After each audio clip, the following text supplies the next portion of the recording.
Hello and welcome to The Print. I'm Snehesh Alex Philip. Well, Donald Trump has swept the elections. But what impact will it have on the India US ties? Now, that is something that everybody in India is keenly watching. And to carry forward this discussion further, I have with me Miss Asha Jadeja, a venture capitalist, a long-time friend of India in the US, in Washington, trying to build up the India US ties. Welcome to the show, Miss Asha. Thank you. Thank you for having me. Thank you, ma'am. Uh, what impact do you think will it have on the India US ties? As everybody has noted, Snehesh, what's going to happen is Trump is going to impose a little bit of tariffs everywhere. Of course, it's going to be countries like China which are going to be the worst hit, but there will be some potentially some additional tariffs on India also, especially on our agricultural products. I think because we have such a huge imbalance between our we have huge. So they are In favor of India. in sorry what. In favor of India, Yes, which Trump yes. hates. Yeah, yeah. We are exporting much more than they are. And so there is a little bit of there's going to be a little bit of I think a little bit of acrimony that is likely to arise simply because we have a bureaucracy that is very protectionist in India, and it's unlikely that they're going to budge on things like agricultural products, on yarn, on polyethylenes and stuff like that. So I think um, so I have a feeling that there's going to be a little bit more tension as we proceed, especially if they have Lighthizer, who is the new guy that they are going to be likely to be having as the trade chief. He is likely to go after this, after India in a little bit more aggressive manner than the Biden administration. But that said, the relationship between Modi and Trump is perhaps the best that we've ever seen. As far as two different leaders in two large democracies go, Trump has not had a better relationship with another prime minister or president than Modi. He doesn't have that kind of a warmth and trust and relationship with any other, not even with European powers. So this is actually this. Let's see how that plays out. But yes, there's going to be some amount of new. Well, absolutely. Trump in his run up to the presidential campaign, he called India an abuser of the tariff war, and that is something that he had mentioned. Uh, but do you think that he would be focusing, as far as tariffs are concerned, he would be focusing on India, or would it be that he's taking on China and India will feel the ripple effect? He is absolutely targeting China. So there are two things that we are going to see. We are going to have to balance. The U.S. is going to have to balance two things. One is the strategic considerations of what it means for U.S. to have India as a trusted partner in Asia. And the second that they'll need to balance against is trade. So trade versus geopolitical strategy. These are the two sort of, I would say, two poles of this balance, and they're going to have to figure out where they'll have to make concessions. I think as far as the U.S. goes, their main target right now is China with almost 60% tariffs. They're thinking right now. But I'm a little bit worried about Lighthizer. He's the guy they're going to be having as the head of trade, and I'm not fully sure how much of this camaraderie, the brotherness between Modi and Trump is going to spill over into Lighthizer's own calculation. Let's see where that goes. But I think as far as we go, those in the diaspora go, we are pulling all stops now in making sure that we are, reaching out to Washington, D.C., and making sure that we are in front of the whole Trump and we get to know what's happening. We do have our people there. We have some really good pro India people in the Trump team, including Elon Musk and Vivek Ramaswamy. So we have very good people there. I don't know much about Tulsi Gabbard, Yeah. but these two are so pro India that I think we have an easy access to both of them. So it's very likely that we will the diaspora will be able to get in front of Washington D.C. folks once everything is a little bit more settled, and talk about the fact that this is a geopolitical strategic calculation that we need to focus on right now, more than tariffs and so on, because that's going to make very minimal difference to the inflows of capital into the US. So I think in terms of investing in a geopolitical strength, this is going to be to the benefit of the US to make sure that we have India as a trusted partner. I think I think we are heading in a place where, even if there is a little bit of pushback in the beginning, there's going to be enough activism on part of many of us to make sure that we have these calculations, aptly in the equation. So I think, and the support for Trump from the Indian diaspora, although overall the Indian diaspora is very democratic actually overall, but I think support for Trump, especially in the last few months, has been pretty significant from the diaspora. So there is and we've said many people have supported Vivek actually. So I think we will see more exercise of diaspora muscle in DC.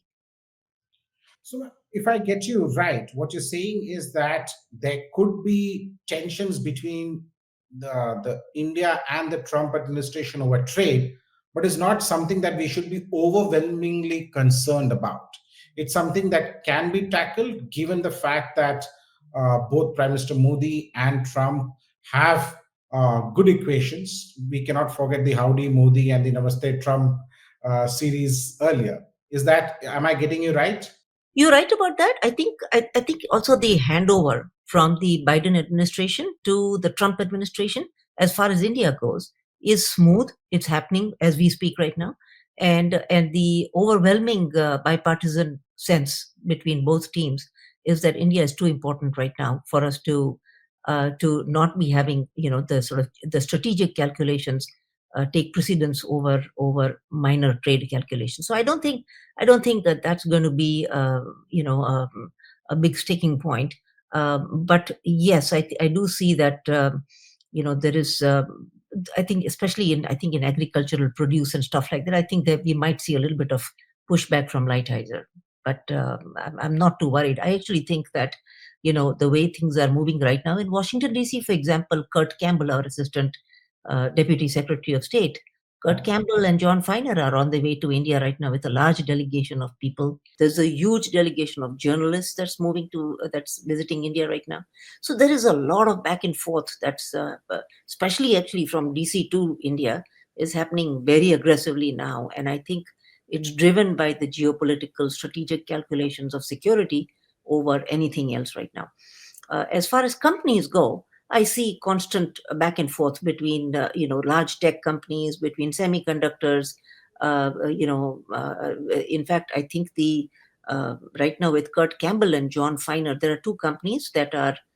There's one semiconductor company that's coming with them right now, and there is the second one, Colandural, which is a defense company, and so that's coming with Kurt Campbell to Delhi. So we are going to see lots. So there's a lot of activity happening on the US side to try and woo India into this. So it's up to us now to accept what is it that they are trying to get us to do. And I hope that we have less pushback from our bureaucracy. We do have a state which is very protectionist and sometimes rightly so. But I think at this point, this is an important window of opportunity for us to have stronger ties with the US. And I think that's, I don't know if this article actually that I had written recently about why India needs to think more strategically about aligning with a power that is still, a hegemon in the world. America is still, 800-pound gorilla with a lot of hegemonic force. And so I think India needs to align with that and stop beating the drum of multipolarity so openly. I think, if I can have, if I had my 2 cents in front of Dr. Jaishankar and all, I would say, forget this whole multipolarity conversation. It might be happening, sure. But the big thing that's going on right now is that the US is going to be, is going to continue having a hegemonic presence in terms of the strength of the dollar, the rule of law, the whole international system around the dollar and around the financial, the post World War II financial order. So that's still very much, in primacy, and I hope India recognizes that. You mentioned about Jaishankar, and the Dr. S. Jaishankar was recently asked a question about a day ago, and about Trump and how does India feel about it. And he said that many countries in the world are worried with Trump coming back. India is not worried. Correct. Which clearly shows. And I've been speaking to people in the Indian diplomatic side, fraternity, to the people in the security establishment and defense, and they say that it is hoped that the Trump administration, that is their hope, will take India's concerns very seriously. And there are two concerns that they mentioned. One is, of course, what is happening in Bangladesh, right? India is very concerned about what is happening in Bangladesh. The second concern is the Khalistani activism that is happening on the US soil. How do you think the Trump administration would look at both these issues? First, we'll talk about Bangladesh, and then we'll talk about the whole Sikh radicalism, or as they say, Khalistani issue. Trump administration has no patience for any of these sort of non-state activism, non-state kind of threatening activities that are happening. They have no patience for it. They will squash it, actually, and we will make sure that this is something that they are actively working on, and that they are separating from the Biden administration's position on Bangladesh. So that I think. I actually do see Trump administration much more India friendly on making sure that anything that is non-state activity, like the Khalistani movement, is taken care of right away. And Trump is very strong about this. He is a card carrying, as you've heard many times before, probably. He's spoken about sort of things like terrorism and stuff, and he's got no patience for it. His view, even in the case of Israel, is to really go ahead and clean up the mess that the Hamas and the Iranians have created in that region. They want to impatiently, close the problem and actually attain a ceasefire. And I hope they do, because the misery in the region is mind-boggling, and I hope that they do. But I think as far as both Bangladesh and the Khalistani matter goes, I see that the resolution of that will be completely in favor of India. And Dr. Jaishankar is absolutely right that there is no, the other parts of the world might be scared of Trump because of his unpredictability. As far as India goes, we have nothing to worry about. I think on the Bangladesh front, it will probably be a better scenario from Trump's side than from the Biden White House. So, if I get you correctly, what you're saying is that Trump coming back is bad news for Yunus as well as for the Khalistanis. Absolutely, yeah. Because Okay. they have very little patience, as always. And they want a quick resolution to these non-state actors creating terror in a region, especially with an important partner like India, which is going to be crucial for American strategic calculations on supply chains, on the chips, on semiconductors and things like that. I think it's going to be important. And Trump has no bones about this, right? He doesn't make bones about this.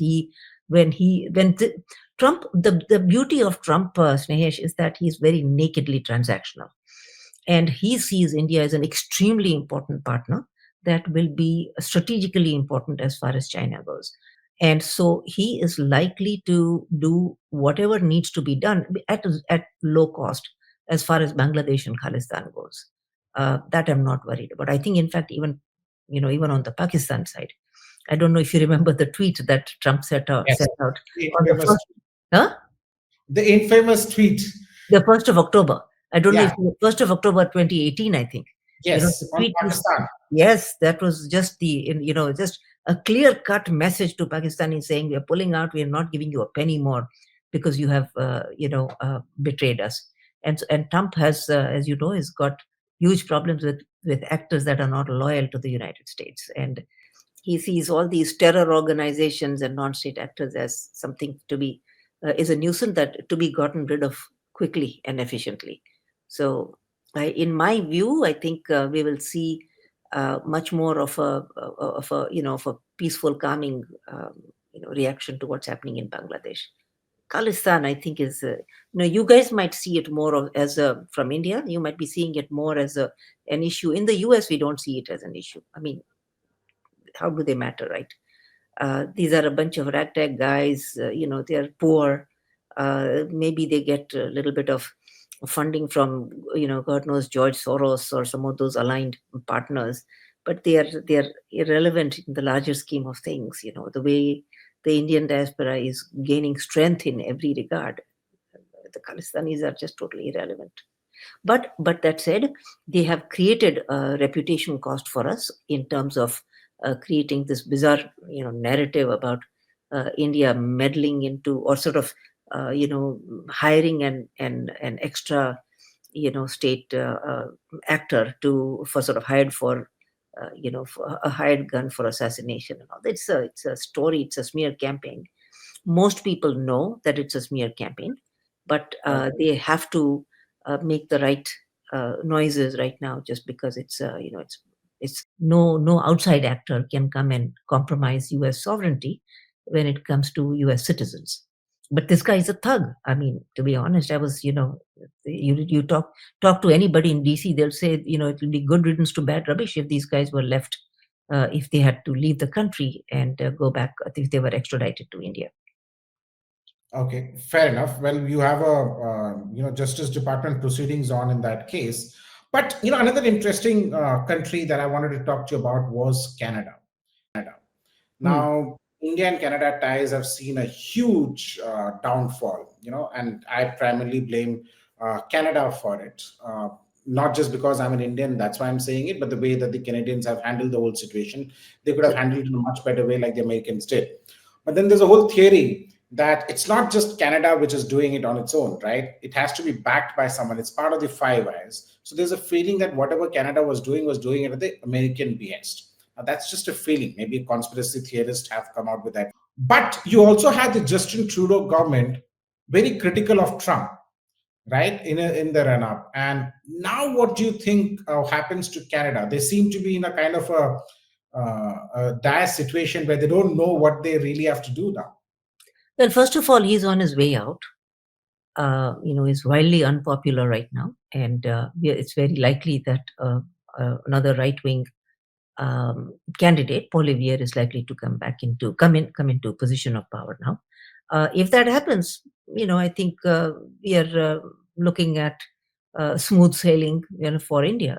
I don't, and Poilievre is a huge fan of India. I don't think. Yeah, I think Justin Trudeau is on his way out, Snehesh. I wouldn't worry about that scenario.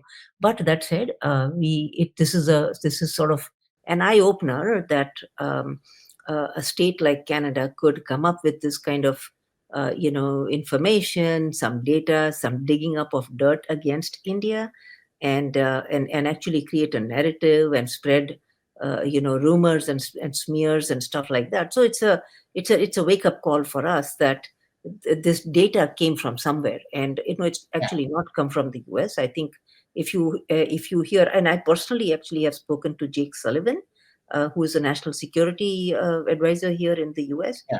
and I asked him, I said, what do you think of this? Is this real? And he said, there is no evidence that this was orchestrated by the state of India. This was even if there was some evidence about somebody in the Indian government, some lower bureaucrat there, or some officer in the diplomatic service, could have actually tried making a phone call to a hire gun for hire person, but it is not orchestrated by the state. So that's the thinking in Washington, as far as say Jake Sullivan and General. There is a general here, Mike Milley, who is at.